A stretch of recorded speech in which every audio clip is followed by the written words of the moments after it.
answer is that it takes a willingness to avoid defining the term, which may seem a little bit paradoxical.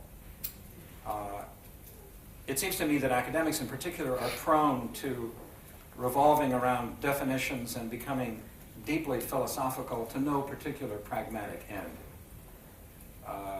I don't think it's necessary to define what we mean by a community. That's very deductive. But the process that we face, it seems to me, in Southeast Asia, and for that matter in East Asia, and for that matter in the entire world, is an inductive process where people, how many of you in the room are with business in some professional capacity? Could you raise your hand? Very few. Amazingly few.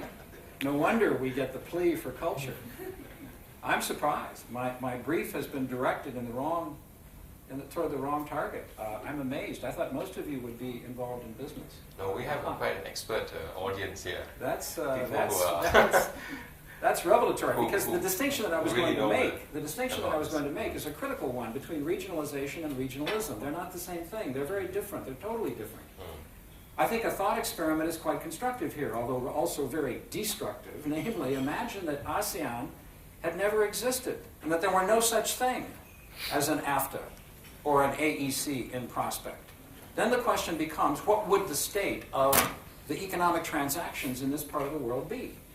Would we have a feudal situation in which nation states would have erected massive barriers, or would there be entrepreneurs? There have always been entrepreneurs in Asia who would have gone about with rather venal motives, rather daily, quotidian kind of non-philosophical motives to try to make money. And what would the consequence of that have been? And to what extent, this is a question that is almost never asked, and Ong Kang Yeong, I'm sure, has probably a devastating answer. Namely, to what extent has the effort to construct regionalism in Southeast Asia impeded the autonomous process of regionalization that involves the decisions of millions of entrepreneurs made without regard to what a foreign minister or a minister of trade might think, wish, want? I think that's a sort of a humbling question that we have to keep in mind. So the second point I wanted to make with regard to what does it take to create a community is that, of course, it takes a willingness to realize that a community will never finally exist, except insofar as at one point in time you sort of stop the process and claim that you have something that is more or less a community.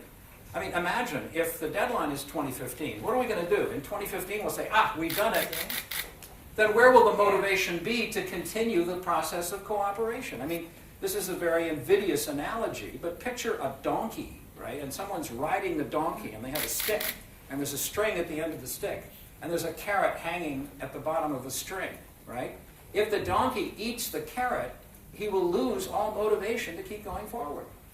So it's clear that we're engaged in an endless process. That's why you don't want to define community, because you will never achieve community.